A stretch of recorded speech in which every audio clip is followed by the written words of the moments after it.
Okay, let's unpack this. Have you ever felt like you were waiting for something monumental, something promised, but it just wasn't happening fast enough? Oh, absolutely. That feeling is pretty universal, I think. That gnawing feeling of impatience, right? Yeah. Where you just want to kind of help things along, give the universe a little nudge. Yeah, or you maybe even convince yourself that, your plan B is actually better than waiting for the original promise. Exactly. You find yourself trying to take matters into your own hands because life seems to be moving at this, like, painfully glacial pace. And that tension, that space between the promise and the waiting, that's where faith really gets tested, doesn't it? It really does. And today we're taking a deep dive into an ancient narrative that pulsates with exactly that human experience, that struggle with patience and control. We're looking at Genesis chapter 16. Ah, yes, a short chapter, only 16 verses, I believe. That's right.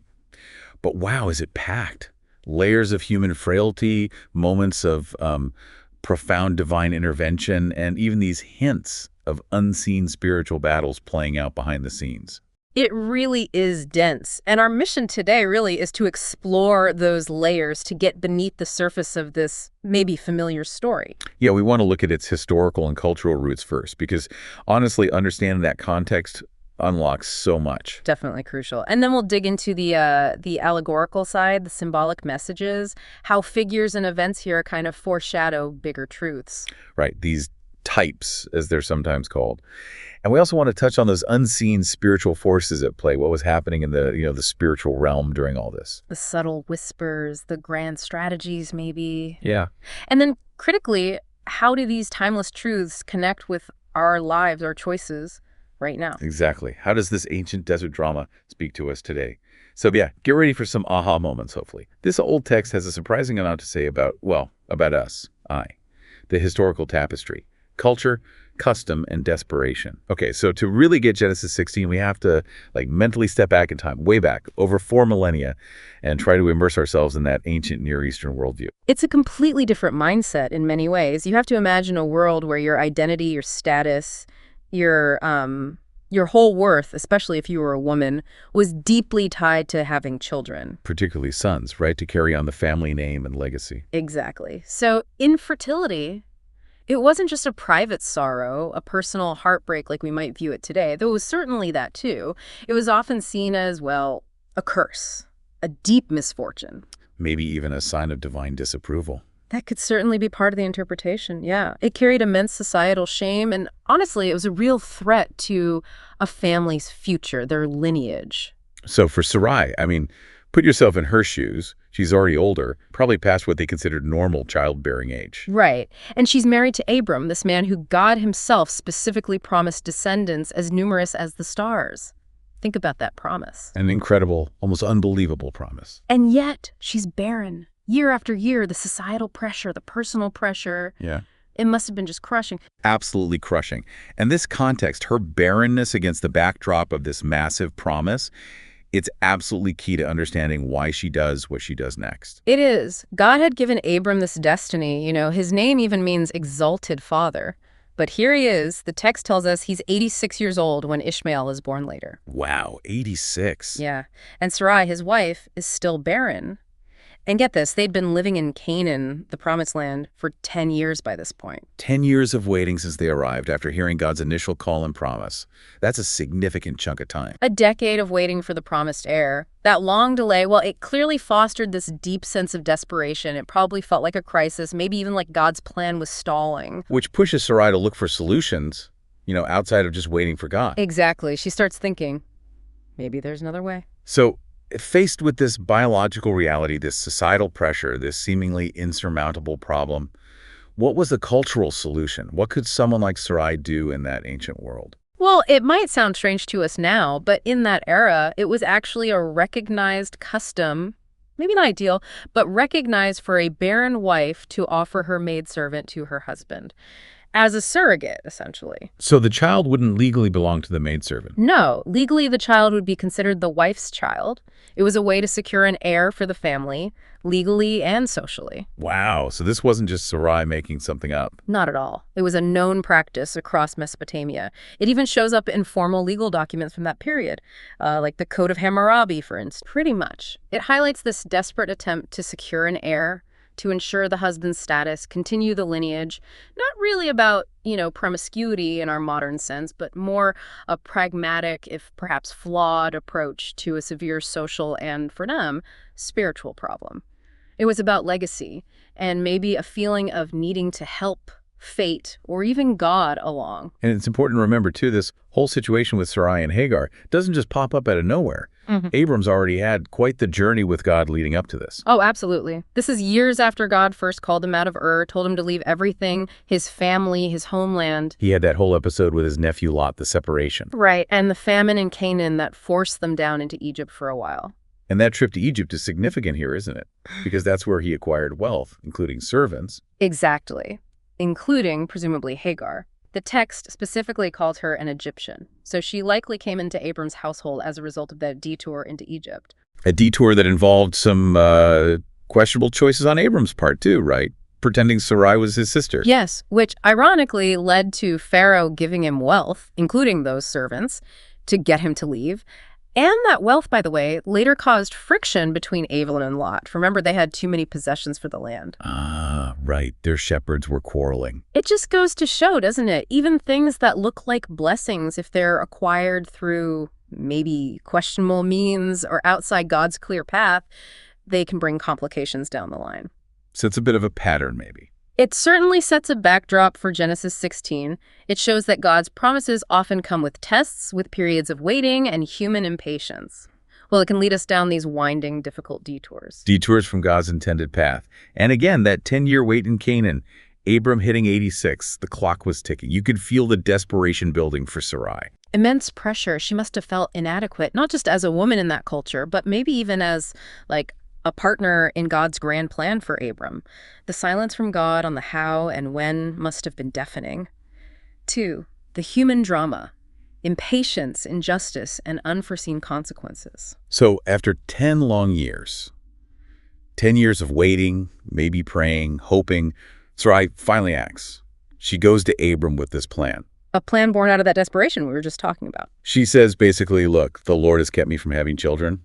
And then the proposal, go sleep with my servant Hagar. Perhaps I can build a family through her. It's such a pivotal moment, and while, yes, we know it was culturally permissible in some ways, it's just radiating this crisis of faith, isn't it? Totally. It feels like she's given up on waiting for God's way. It really does. It's not a choice born of patient trust, but fueled by fear, anxiety, deep impatience. It's like the classic human move, right? Trying to help God out. Yeah. God, you're taking too long. Let me handle this. Exactly. Using our own strengths, our own scheming, human manipulation, instead of just resting and trusting in his timing and his methods, which might be totally different from what we expect. And notice her wording, too. The Lord has restrained me.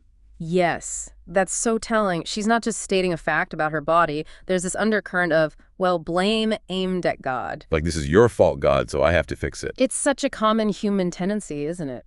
When things get tough, when promises are delayed, we look for someone or something to blame.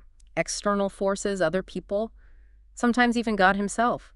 It's easier than looking at our own impatience, our own lack of trust, maybe our unwillingness to wait for the supernatural. She wants the promised outcome, but she's trying to get it through human means on her own schedule. A path of human ingenuity instead of waiting for a divine miracle. And that rarely ends well. And Abram.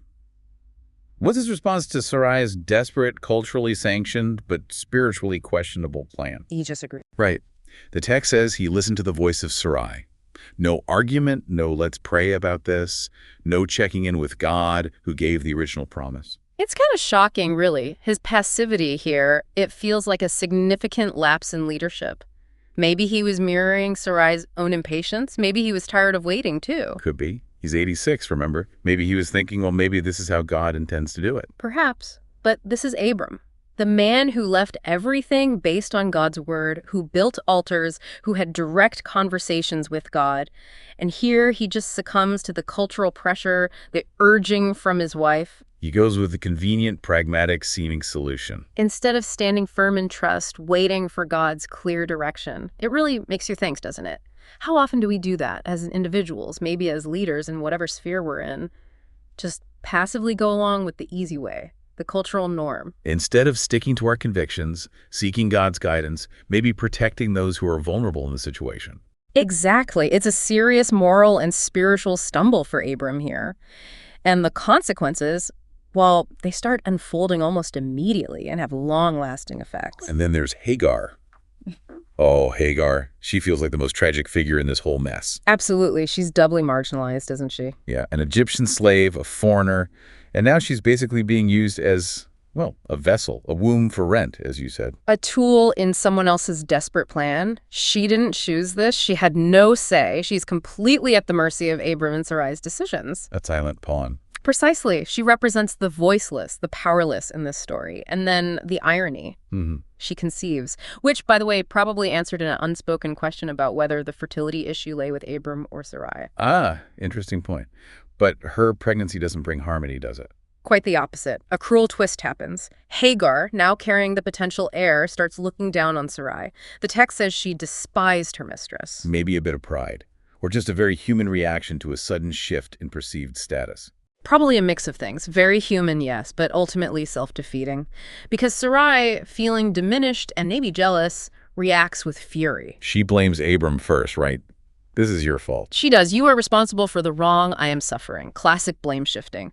But then Abram basically washes his hands of it. Tells Sarai, your servant is in your hands. Do with her whatever you think best. Another passive move from Abram. Yeah, allowing Sarai to mistreat Hagar. And Sarai does. The text says she afflicted Hagar, treated her so harshly that Hagar couldn't stand it anymore. Which leads Hagar to run away. Exactly. It just reveals the ugly side of human pride, jealousy, blame, the destructive, toxic fallout when we try to fix spiritual problems with human solutions. The moment Plan B starts to go sour, the blame game begins, and usually the most vulnerable person suffers the consequences. So Hagar, pregnant, abused, alone, she flees into the wilderness.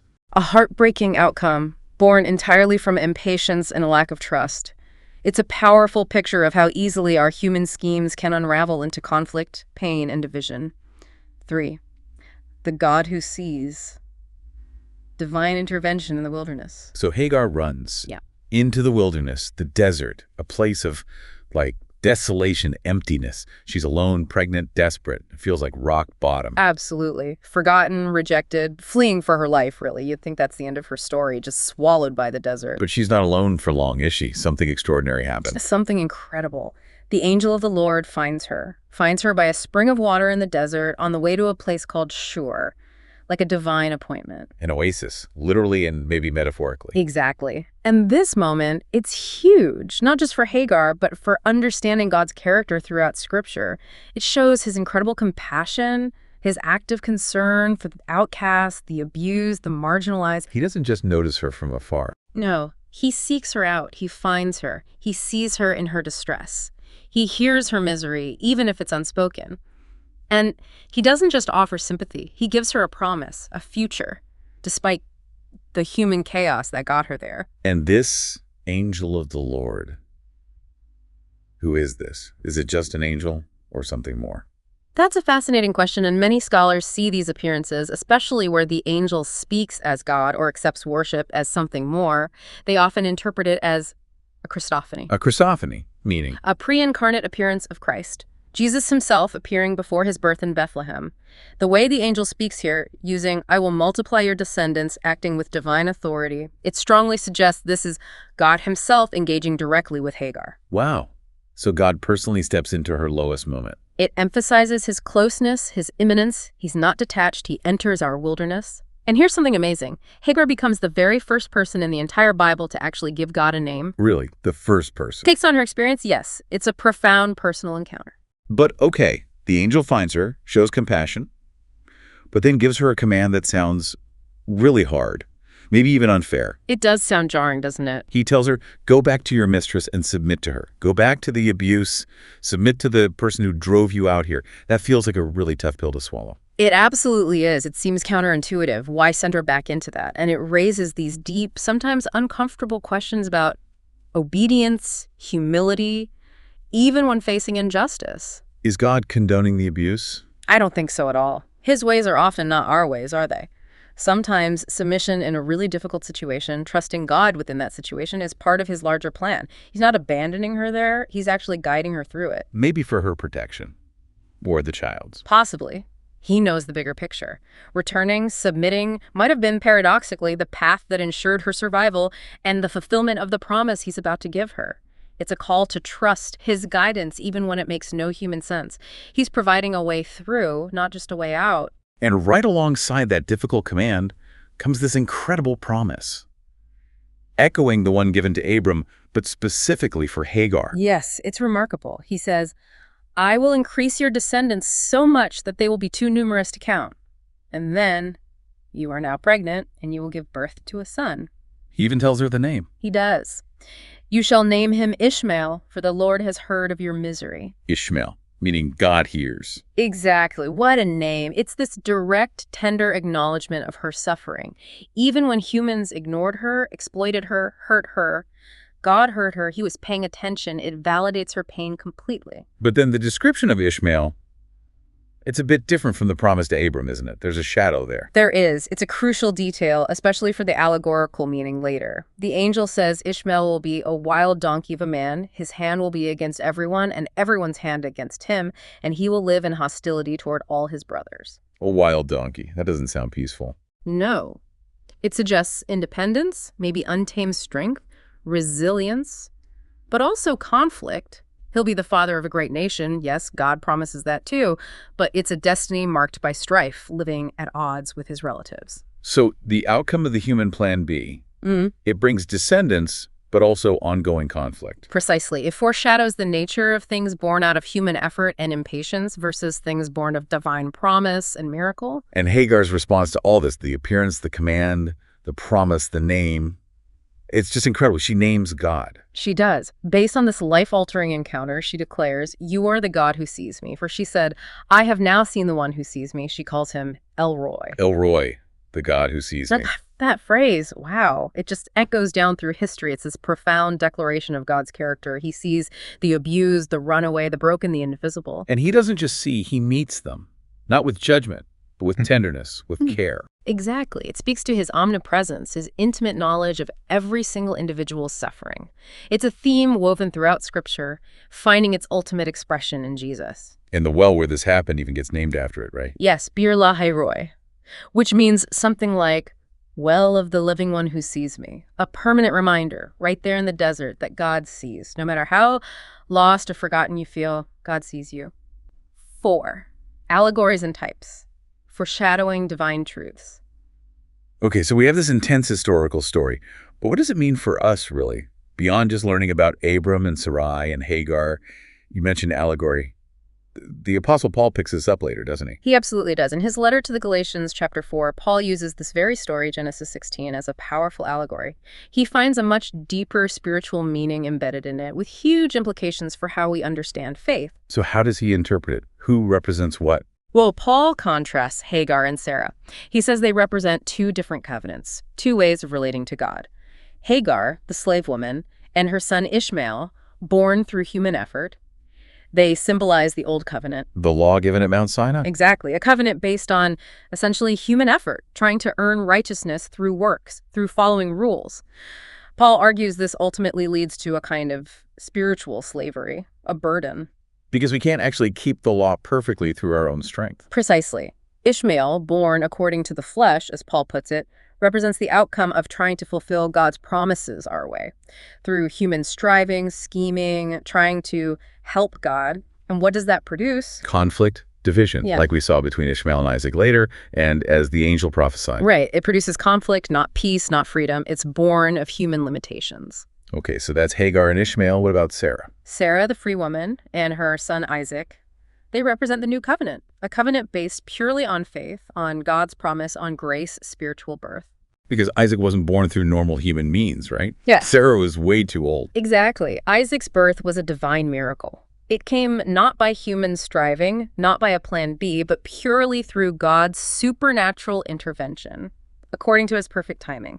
He was the child of promise. So Paul's message is, trying to earn God's favor through our own efforts is like being enslaved with Hagar. That's the core of it. Any religious striving, any attempt to achieve God's blessings through our own strength, divorced from faith in his grace, It actually becomes a form of slavery. It births these Ishmaels in our lives. These painful, divided outcomes that linger. Yeah, consequences that ripple out, whether it's in our families, our churches, our own spiritual walk. The moment we try to shortcut God's process with our own schemes, we risk creating an Ishmael. It's a powerful warning against trying to achieve spiritual ends through fleshly means. Now, you mentioned Ishmael's character, described by the angel, a wild donkey of a man, his hand against everyone. And you talked about him being a type. This idea of something that looks like the promise but isn't quite right and leads to conflict, this starts to sound, well, almost prophetic in a broader sense. It really does. Ishmael, born of human impatience, born according to the flesh, serves as a powerful type or foreshadowing in biblical theology. He looks like the promised child. He gets blessings. He fathers a nation. But he's not the child of promise through whom the ultimate redemption comes. Exactly. And this pattern, this idea of a false or counterfeit promise appearing before or alongside the true one, it's a recurring theme in Scripture. These types aren't identical, but they share characteristics that kind of warn us or prepare us for the real thing. Ishmael's birth was human effort, not divine miracle. His destiny involved conflict, not the ultimate peace God promised through Abraham's line. Where are you going with this? Is there a parallel to something else? Something like the Antichrist? It's a strong parallel to consider, yes. When you look at prophecies about the Antichrist, particularly in Revelation, the similarities are striking. How so? Well, Revelation describes a figure, the Antichrist, coming on a white horse, just like Christ's return, right? He appears initially as a conqueror, maybe even a bringer of false peace, a solution provider. He mimics the Messiah. But he's a counterfeit. He's a counterfeit. Christ returns on a white horse with a sword from his mouth, symbolizing judgment and truth. The Antichrist figure in Revelation 6 has a bow, but significantly, no arrows are mentioned. A bow without arrows. What does that signify? Often interpreted as conquest through deceit, through political maneuvering, through economic pressure. False promises a kind of pseudo-peace rather than overt, immediate warfare initially. He gains power through cunning. Like Ishmael, maybe, representing something that looks like the fulfillment but isn't. And like Ishmael being a wild man against everyone, the Antichrist is described as lawless, ruthless, focused entirely on himself, demanding worship, opposing God, deceiving people into thinking he is the ultimate authority, the one with the answers. He thrives on confusion, conflict, control. Whereas the true Messiah brings genuine peace, truth, restoration. Exactly. So this ancient story of Ishmael, born from human maneuvering, it serves as a kind of metaphorical preview, a typological glimpse into the enemy's long-term strategy, offering a counterfeit, something that looks appealing, seems like the answer, but is ultimately born of human pride, rebellion, and leads to destruction. He doesn't just deny God, he tries to replace him. Wow, that's quite a connection. So if Ishmael typifies this false promise, this human effort gone wrong, how does Jesus fit in as the resolution to all this? Jesus is the ultimate answer. He's the better Abram, you could say. How is he better? Well, where Abram faltered in his leadership with Sarai and Hagar, in his patience, in his unwavering trust at times, Jesus perfectly embodies faith, divine leadership, complete obedience to the Father, even unto death. He doesn't take shortcuts. Never. He restores the broken. He welcomes the outcast. Think how he treated marginalized women, tax collectors. He confronts and crushes fear, shame, sin. He is the ultimate fulfillment of God's promise to Abraham. The true heir. The true heir. And crucially, his arrival wasn't through human effort or some desperate plan B. It was entirely through divine intervention and grace, the miracle of the virgin birth. Like Isaac's miraculous birth, but infinitely greater. Infinitely greater. So you see, we all have aspects of these characters in us, don't we? Like Hagar, we run into wildernesses of our own making or imposed on us, feeling unseen. Like Sarai, we panic, we scheme, we take shortcuts when God feels slow. Like Abram, we fail to lead in faith. We compromise out of convenience. But the gospel, the good news of Jesus, enters our wilderness. It finds us right where we are, feeling unseen, trapped. It offers us a new identity, dignity, a future based entirely on his grace, not our striving. He is the true Isaac, the child of promise, brought the real peace and inheritance that Ishmael, the product of human effort, never could. The unseen spiritual battle, whispers in the wilderness. Okay, so beneath the surface of this family drama, there's this intense spiritual dynamic happening. It's not just about human mistakes, is it? There's a spiritual battleground here. Oh, absolutely. It's practically buzzing with it, even if Satan isn't named explicitly in Genesis 16. You have to read between the lines, understanding the larger biblical narrative. What's the enemy's playbook here? Satan, the adversary, always targets God's promises. Always. From the moment God speaks a word of promise, the enemy's strategy kicks in. And it's remarkably consistent right from Eden. What are the steps? First, distort God's word. Make us question what he really said, or its timing, or its goodness. Second, sow doubt. Undermine our trust, feed our anxieties.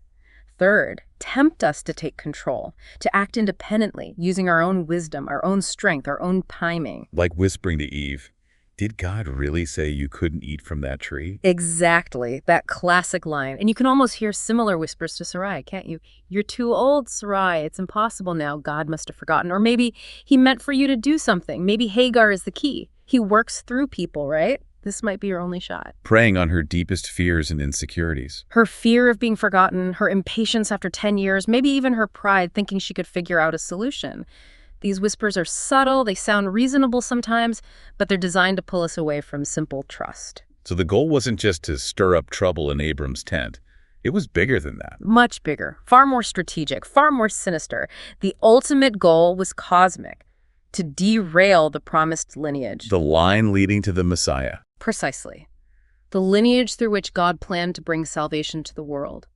If Satan could entangle Abram and Sarai in these fleshly decisions, these human schemes that violated God's intended path and timing, he could potentially obscure the promise, corrupt the line, hinder the coming of Christ. So the discord, the jealousy, the abuse between Sarai and Hagar, it's not just bad behavior. It's more than that. It's a manifestation of spiritual misalignment. It's what happens when human will, driven by fear and pride, overrides divine trust. It creates an opening, a foothold for the enemy, and the resulting chaos, division, Cain that's the fallout. It really underscores that verse, doesn't it? We wrestle not against flesh and blood, But against principalities, against powers, against the rulers of the darkness of this world. right. Our real battle is spiritual, and this chapter gives us a glimpse of that battle playing out, subtly influencing human choices with massive consequences. And think about Hagar again, fleeing into that wilderness, broken, pregnant, alone, rejected. From a spiritual perspective, the forces of darkness must have thought, yes, we've got her. Oh, absolutely. That must have seemed like a victory for them. She's isolated, vulnerable, carrying this child born out of disobedience to God's timing. She's the perfect target for whispers of despair, hopelessness, bitterness. God has abandoned you. You're worthless. There's no future for you or this child. Prime territory for the enemy. Definitely. Until heaven intervenes. The angel of the Lord. The angel of the Lord. And again, if we see this as a Christophany, as Christ himself, he finds her, not by accident, not just out of pity. It feels like a divine rescue mission, a direct countermove against the darkness that sought to engulf her. He doesn't just comfort her, he gives her direction, a promise. He gives her the child's name, Ishmael, God hears. He gives her a destiny, father of a great nation. And maybe most importantly, he gives her back her dignity. He sees her. In the face of these spiritual forces trying to crush her spirit, God affirms her value, her future. It shows God's plan keeps moving forward, doesn't it? Even when humans mess up, even when the enemy attacks. Exactly. His redemptive purpose continues to unfold meticulously, powerfully, right in the midst of human failure and spiritual warfare. He pursues the vulnerable. He protects his ultimate plan, even when using unlikely people or difficult circumstances. His sovereignty shines through, even in the desert. 6. Modern residents. Lessons for our lifestyles and thoughts. Okay, so bring this all forward. Genesis 16, this ancient story, it just feels so now, doesn't it? Sarai's frustration, Abram's passivity, Hagar's trauma, the blame shifting. These are still totally relatable. It's like holding up a mirror, isn't it? A timeless mirror to the human condition, Sarai. She represents that part of us, that modern soul that just finds it so hard to wait on God. Yeah, when faith gets uncomfortable, when the delay feels too long. We act. We try to take control. We manipulate. We scheme. We compromise our values maybe in relationships, careers, finances. We think we need to help God, but really we're helping ourselves, trying to force an outcome. And that road always leads to Division, strife, unintended consequences, messes we didn't foresee, and Abram's passivity. That's us when we fail to lead, maybe in our families, maybe ethically at work, maybe just in our own lives. just going along with the cultural flow or what seems convenient. Instead of standing firm in trust, setting clear boundaries, maybe protecting others who are vulnerable to these kinds of human-driven, faithless solutions, we choose comfort over courage sometimes. So when we try to manufacture our own destinies, Forcing that career, rushing that relationship, building that ministry based on our own strength and timeline outside of God's clear leading or timing. What are we actually creating? What are these modern Ishmaels? That's a great question. Like, sorry, we can sometimes treat faith like, I don't know, a cosmic vending machine. If God doesn't deliver what we want when we want it, we figure we have to find another way. Build our own golden calf, find our own Hagar. We become the authors of the outcome. And the result is often not what we hoped for. Every time we create an Ishmael out of fear or impatience or distrust, we birth a painful, divided reality. And these things can linger, right? Creating ripple effects for years, even generations. Can you give some examples? Sure. Maybe it's that desperate need to be married, leading someone into a union they know isn't right, resulting in years of heartache. Or pursuing a career purely for money or status, ignoring God's calling, leading to burnout and a deep sense of emptiness. Or even in ministry, building something based on hype, numbers, human strategies, rather than humble dependence on God, which often leads to burnout, scandal, or internal division. It's this plan B mentality. Exactly. It's so pervasive in our culture of instant gratification. We want quick fixes. Deep down, maybe we don't fully trust that God's timing is perfect, that his way is best, so we try to force it, and we end up creating these Ishmael situations marked by strife and regret, not peace and blessing. And Hagar, Yeah. the pawn, the marginalized one. Who does she represent today? Hagar represents anyone caught in systems, situations, or relationships where they suffer because of someone else's impatience, someone else's fear, someone else's lack of faith. Their pain isn't primarily from their own choices, but from the fallout of others' failures. You see that everywhere, sadly. We really do. You see parallels in exploitative labor, where people are treated as disposable tools for profit. You see it in human trafficking, a horrific modern form of slavery. You see it in systemic inequalities, where power structures disadvantage and marginalize certain groups, people used for someone else's convenience or gain. And the emotional toll. Feeling unseen, unheard, used, discarded.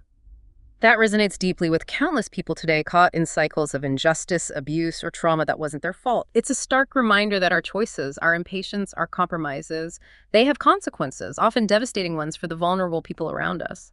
This story also hits hard on our tendency to blame, doesn't it? Sarai blames Abram. Earlier, Adam blamed Eve. Eve blamed the serpent. It's like default human mode. It really is. Pointing fingers is ancient and easy. But real growth, real freedom starts when we can finally look in the mirror and acknowledge our own part.